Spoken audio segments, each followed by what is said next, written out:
tous, on se retrouve aujourd'hui pour parler du genre littéraire le plus bizarre, le plus unique, le plus particulier, le théâtre. Un genre très particulier parce que ce n'est pas qu'un genre écrit, c'est surtout un genre joué, un genre vivant. Puisque c'est un genre unique, il y a tout un vocabulaire qu'il faut connaître pour pouvoir en parler correctement. Et donc, tous ces mots de vocabulaire, je vais vous les présenter aujourd'hui et dans 2 autres prochaines vidéos qui suivront, histoire que vous y retrouviez un petit peu au milieu de tout ça. C'est parti!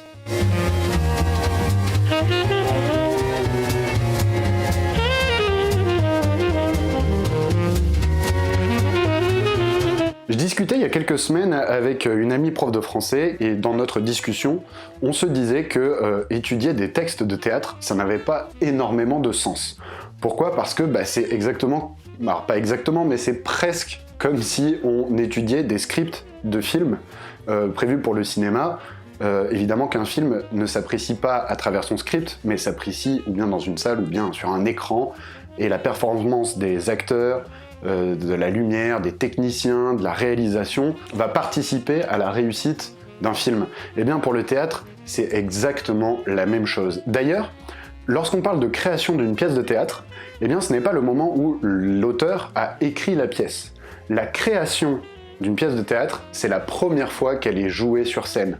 Ça veut dire qu'on considère qu'une pièce de théâtre n'est créée, n'existe vraiment, que lorsqu'elle est interprétée par des comédiens sur scène.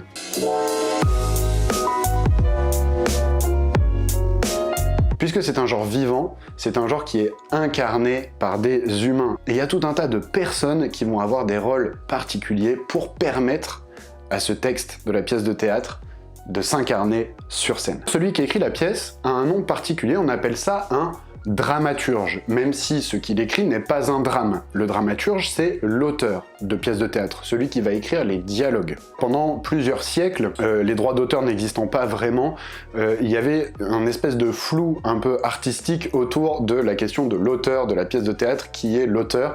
On en a déjà parlé rapidement dans ma vidéo de présentation du site, et j'en reparlerai dans une prochaine vidéo, dans un prochain épisode de l'anecdote, c'est promis. Alors, il y a un auteur, mais ça n'est pas tout. Pour que la pièce existe réellement, il faut un metteur en scène. Le metteur en scène, c'est celui qui va diriger les comédiens, les acteurs, et c'est aussi celui qui va décider des décors, qui va décider de quel personnage se place à quel endroit, qui va donner des indications, qui va aider à choisir les accessoires, bref, c'est celui qui va permettre l'incarnation du texte sur la scène. On a évidemment les comédiens, donc les comédiens qui sont les acteurs de théâtre, d'ailleurs on dit aussi comédien pour les acteurs de cinéma, mais comédien c'est vraiment le terme générique. Tellement générique d'ailleurs que quel que soit le genre de la pièce de théâtre, que ce soit une comédie, une tragédie, un drame ou autre chose, on parlera systématiquement de comédien. Le terme tragédien a existé, existe toujours, et il désigne du coup des comédiens spécialisés dans la tragédie. Mais c'est vraiment très rare, on utilise plus généralement le terme de comédien. Il y a un rôle encore un peu particulier et très spécifique au théâtre qui existe, un dernier être humain qui a un rôle très particulier, c'est le souffleur. Alors le souffleur, en général, est situé juste devant la scène ou sous la scène, et il est là pour souffler la réplique à un comédien qui aurait un trou de mémoire. Il y avait des endroits dédiés dans les théâtres, justement, aux souffleurs. Alors il paraît que dans les dernières pièces de théâtre, maintenant la technologie aidant, certains comédiens sont équipés d'oreillettes, et du coup le souffleur peut être vraiment caché et donner les indications directement à l'oreille du comédien. Enfin, évidemment, je n'en ai pas parlé, mais il y a aussi tout un tas d'autres métiers, d'autres professionnels qui ont un rôle essentiel dans le théâtre. Ce sont tous les techniciens, ceux qui vont s'occuper de préparer les décors, puis de les faire apparaître sur scène, les accessoiristes, tous ceux qui vont s'occuper des costumes, tous ceux qui vont s'occuper de la lumière, qui a un rôle essentiel. Donc toute cette régie, toute cette technique, tous ces techniciens ont aussi un rôle prépondérant dans une pièce de théâtre. Assez parlé des hommes maintenant qui s'occupent de donner vie à la pièce de théâtre, parlons aussi un petit peu de sa composition, de la composition d'une pièce de théâtre.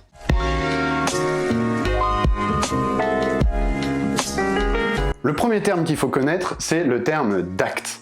Un acte au théâtre, c'est une division de l'œuvre. De la même manière que dans un roman, vous allez la plupart du temps trouver des chapitres, eh bien au théâtre, on appelle ça des actes. En général, en tout cas dans les pièces classiques, on a des actes qui durent à peu près le même temps.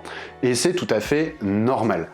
Pourquoi? Eh bien tout simplement parce que lorsque on s'est mis à jouer des pièces de théâtre en intérieur, puisque dans l'Antiquité grecque on jouait en extérieur, en même temps les Grecs ou les Romains vivaient dans des endroits où on pouvait se permettre de jouer en extérieur. À partir du moment où vous jouez à Paris ou à Londres, si vous attendez qu'il fasse beau, bah, vous jouez un mois par an.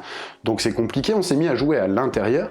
Mais du coup, il fallait éclairer la scène. Et donc, au XVIe, au XVIIe, on n'avait qu'une seule solution pour cela, c'était évidemment la bougie. Or, une bougie, ça se consume et ça finit par fondre intégralement. Donc il fallait régulièrement changer les bougies, qui étaient du coup installées sur des lustres et qui éclairaient la salle et la scène. Donc on a été obligé de faire des pauses pendant la représentation pour changer les bougies, en mettre des neuves et repartir pour un tour. On disait qu'on passait à un acte suivant, et donc les dramaturges, lorsqu'ils écrivaient les pièces, essayaient de diviser leurs pièces en actes qui ont à peu près la même durée, c'est-à-dire la durée de vie d'une chandelle. On s'est rendu compte que ces pauses obligatoires, nécessaires, permettaient d'une part de vendre de la bouffe, c'est l'entracte, c'est-à-dire qu'aujourd'hui encore quand vous allez voir de grands spectacles, il y a des entractes, alors là c'est pas pour changer la bougie mais c'est pour faire une pause et inciter les gens à aller boire un coca, mais à l'époque c'était la même, on proposait aux gens de manger ou de boire une bricole, et on s'est dit également qu'on pouvait profiter de ce temps-là pour changer les décors. Donc c'est pour ça que d'un acte à l'autre dans une pièce, pas toujours, mais souvent, on change de décor, on change de lieu. Donc vous avez premier acte qui se passe à tel endroit, fermé de rideau, entracte. Pendant que les rideaux sont fermés, les techniciens derrière changent de décor, on rouvre le rideau, on a changé de lieu et l'histoire se poursuit ailleurs. C'est comme ça que la division en actes est née et c'est comme ça aussi que le rideau a trouvé son principal intérêt. D'ailleurs, les actes, on en a à peu près toujours un nombre impair. En général, c'est 1, 3 ou 5, histoire de faire monter l'histoire puis la faire redescendre. Comme dans un schéma narratif classique, un début, un milieu, une fin, 3 actes, et si vous rajoutez des péripéties au milieu, ça fait 5, toujours cette volonté d'équilibre. Deuxième élément très important, deuxième mot très important, la scène. Alors la scène c'est le lieu où se déroule la pièce, bien sûr, c'est les planches, ça on en parlera dans la prochaine vidéo où on parlera du vocabulaire du théâtre, mais comme le lieu, la salle dans laquelle on joue des pièces de théâtre, mais c'est aussi la division d'un acte. Lorsque vous allez voir une pièce de théâtre dans la salle, vous ne remarquez pas qu'on change de scène. Alors qu'un acte, oui. La scène, c'est vraiment des indications pour les comédiens, notamment pour les répétitions. Pourquoi? Puisqu'on change de scène à chaque fois qu'un personnage rentre sur scène ou sort. Donc vous avez des scènes qui durent une réplique, il y a un personnage qui arrive qui dit « Oh mince !» et qui repart, on a changé 2 fois de scène. Et vous avez des scènes qui peuvent être excessivement longues et qui peuvent courir sur des pages et des pages. Du coup, c'est quoi l'intérêt de diviser en scènes? Eh bien tout simplement, c'est pour les répétitions. Les comédiens ne répètent pas toujours la pièce du début à la fin. Parfois, ils répètent juste des petits morceaux, et les scènes permettent de savoir du coup qui est sur scène, qui peut répéter, qui a besoin d'être là, etc. Ensuite, on a ce qu'on appelle l'exposition ou la scène d'exposition. En gros, c'est la première scène ou les premières scènes de la pièce. Exactement comme dans la situation initiale du schéma narratif, pour un roman ou pour une nouvelle, l'objectif est le suivant, dire où ça se passe, avec qui ça se passe, quels sont les enjeux, quelle est l'époque, c'est quoi le but, etc. C'est en gros mettre le spectateur en confiance et lui donner un cadre dans lequel va se dérouler l'histoire. Parfois c'est très bien fait, c'est très habile et ça passe tout seul, parfois ça a l'air un peu artificiel. Ensuite on a évidemment le famoso coup de théâtre. Un coup de théâtre c'est quoi? C'est lorsqu'on a un retournement de situation, brusque, soudain, parfois même une inversion totale dans l'action. C'est le moment où il y a un truc qu'on n'avait pas vu venir et hop, ça change totalement l'intrigue. On appelle ça un coup de théâtre. Ensuite on a le nœud. Alors le nœud, il y a plusieurs explications, plusieurs définitions. En gros, c'est un moment délicat dans l'intrigue où il y a différents problèmes qui se mêlent. Je prends un exemple dans le Cid de Corneille, vous lirez la pièce ou vous direz la voir, mais je vous mets d'ailleurs quand même en fiche la présentation de l'œuvre.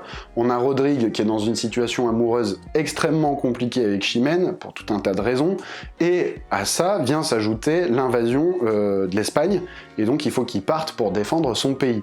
Donc on a les 2 grosses intrigues, les 2 gros problèmes de la pièce, son histoire amoureuse et la défense de son pays, qui d'un coup viennent se mettre, je sais pas pourquoi je fais ça, qui se joignent dans la même scène et qui du coup le mettent dans une situation encore plus compliquée qu'elle ne l'était déjà. Parfois, plus simplement, on considère que le nœud d'une pièce, c'est le moment le plus délicat, le plus intense, un moment où l'issue de l'intrigue est incertaine, on ne sait pas comment ça va se terminer. Ce moment de doute, cette espèce de climax, ce moment le plus incertain dans la pièce. Si évidemment il y a un nœud, eh ben, il faut un dénouement, il faut dénouer cette histoire, et donc le dénouement de l'intrigue, le dénouement de la pièce, c'est lorsque l'on résout l'action et le problème à la fin de la pièce. Ça peut être un dénouement heureux comme dans une comédie, ça peut être un dénouement malheureux dans une tragédie, mais à un moment on règle le problème.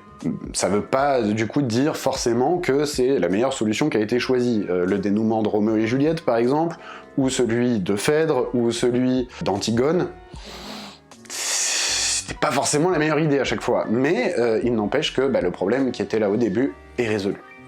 Parmi les dénouements, il y en a un type qui est bien particulier dont j'ai envie de vous parler, qu'on retrouve très souvent dans les pièces de Molière, c'est l'anagnorèse, ou anagnorisis. Anagnórèse, ça veut dire la reconnaissance, en grec.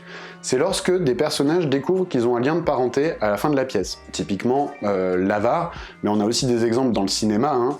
Par exemple celui-là. Je suis ton père. Et d'un coup, cette découverte de lien de parenté va avoir un impact énorme sur les personnages et va participer au dénouement, à la résolution de l'intrigue. Parlons maintenant un petit peu de l'organisation d'une pièce.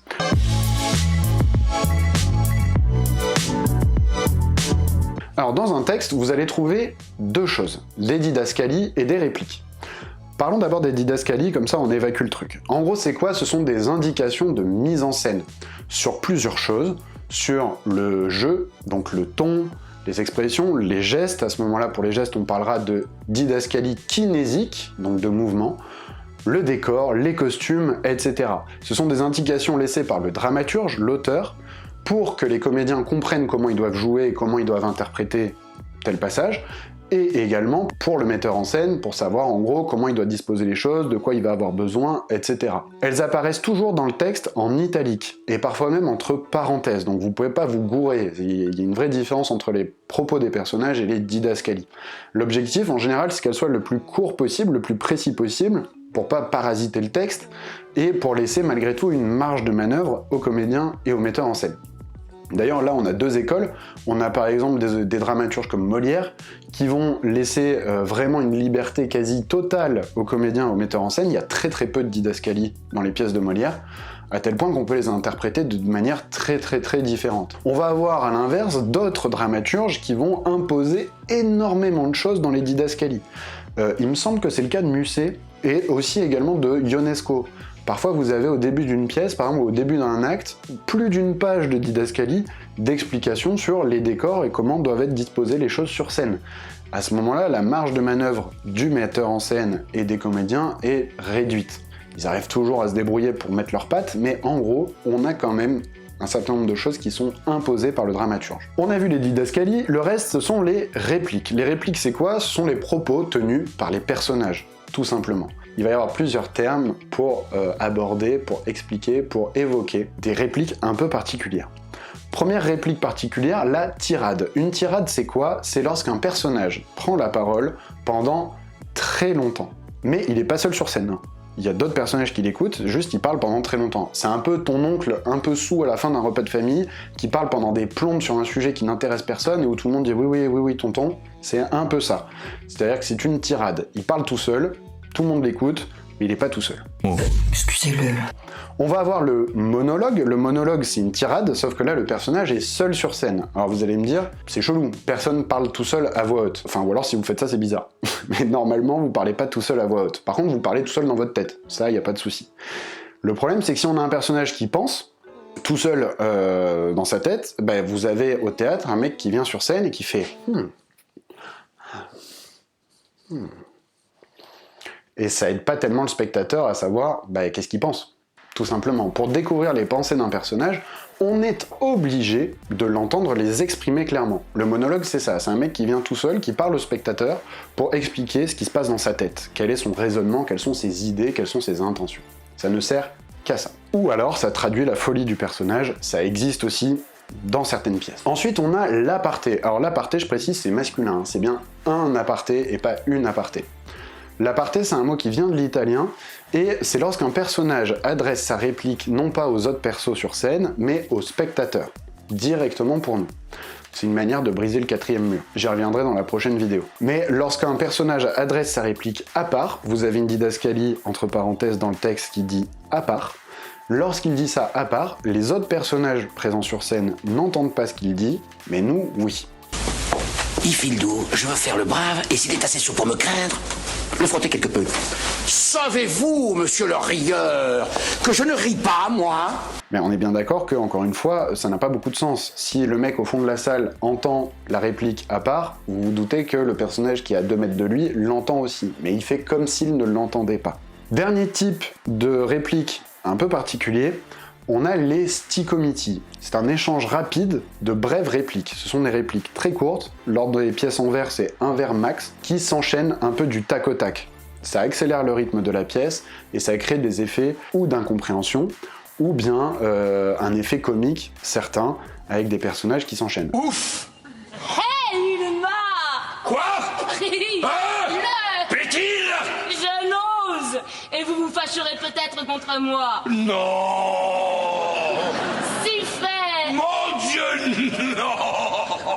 Ça peut aussi montrer la finesse intellectuelle d'un personnage qui est capable d'avoir une répartie incroyable. Voilà, c'est tout pour cette première vidéo. On a parlé des bases, des mots de base de vocabulaire du théâtre. Le mois prochain, je sortirai un 2e épisode sur le vocabulaire du théâtre, mais là, on se consacrera alors au vocabulaire de la salle de théâtre, les différents éléments qu'on trouve dans une salle de théâtre, et vous allez voir qu'il y a plein de choses très intéressantes auxquelles vous vous attendez peut-être pas. Et le mois encore après, je referai un épisode bonus sur le vocabulaire du théâtre, mais là je vous présenterai différents types de pièces de théâtre. Je les ferai pas tous, il y en a beaucoup trop, mais je ferai les plus courants ou les plus importants, et vous allez voir là aussi, je pense que vous apprendrez des choses. Si cette vidéo vous a plu, eh bien je vous invite tout simplement à vous abonner, et à mettre la cloche pour ne rater aucune vidéo, y compris ces deux-là si le sujet vous intéresse. Je vous invite aussi à revenir dès samedi prochain, puisqu'il y a, vous le savez maintenant, une vidéo chaque samedi à 14 h. Et puis, je vous souhaite à tous une bonne journée. Ciao tout le monde.